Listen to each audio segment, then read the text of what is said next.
Le ciel et la terre passeront, mais mes paroles ne passeront pas. Quelle phrase incroyable de Jésus, puissante. Ça me fait penser un petit peu à la phrase quand il dit « Avant qu'Abraham fût, je suis ». Voilà, la puissance de la phrase.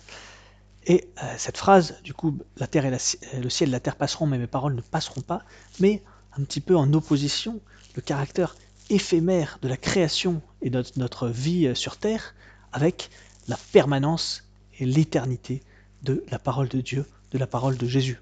Jésus est en fait en train de révéler qu'il est Dieu. Si ces paroles sont éternelles, c'est parce que ces paroles sont celles de Dieu lui-même qui sont éternelles. Et c'est incroyable que ça se réalise pleinement comme ça. Hein. On s'extasie par exemple devant une vidéo, aujourd'hui c'est une vidéo de MrBeast qu'il y a sur YouTube, hein, qui fait un petit peu le tour des réseaux. Alors MrBeast il y a 5 ans qui prévoit le futur en disant « Vous verrez dans quelques années je serai une immense star de YouTube, hein, je serai très riche, etc. » Et c'est vrai que c'est incroyable. On se dit, il a réussi à prévoir, il savait ce qu'il allait advenir, et c'était il y a 5 ans. Mais comment comparer ça? On peut comparer ça, déjà qu'on trouve ça incroyable, mais aux paroles de Jésus, qui 2000 ans avant, il fait une prédiction du même genre, mais bon, fois à multiplier par 10 000. Le ciel et la terre passeront, mais mes paroles ne passeront pas, et elles ne sont pas passées. Hein, pendant 2000 ans, ces paroles ont continué à agir et à grandir et à se répandre sur la terre. C'est aussi important de comprendre que ces paroles soulignent la permanence des paroles de Jésus. C'est-à-dire que son enseignement, il demeure le même à travers les siècles.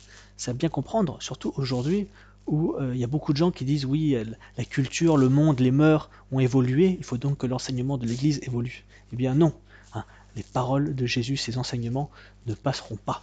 Elles doivent demeurer et seront les mêmes à jamais. Ça souligne aussi la permanence des promesses du Christ. Hein. Il dit par exemple, les portes de l'enfer ne prévaudront jamais contre mon Église. Et c'est vrai, hein, Dieu a été fidèle à sa parole. Pendant 2000 ans, les portes de l'enfer n'ont pas prévalu contre son Église et elles ne prévaudront jamais.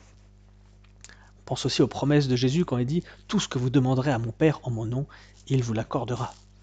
Profitons de cette promesse qui est toujours d'actualité. Demandons au Père au nom de Jésus.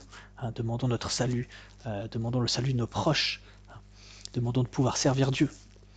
Enfin, ces paroles de Jésus nous encouragent à la méditation de l'Écriture sainte, à la Lectio Divina. Hein.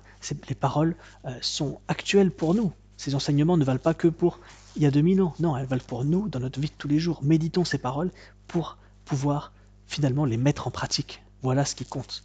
Hein, celui qui entend les paroles de Jésus sans les mettre en pratique est comme quelqu'un qui a bâti son maison sur le sable. Ce qui compte n'est pas d'entendre les paroles, n'est pas d'avoir simplement la foi, mais il faut aussi avoir la foi active, la foi vivante. C'est elle qui nous sauve. Celui qui m'aime, dit Jésus, garde mes commandements.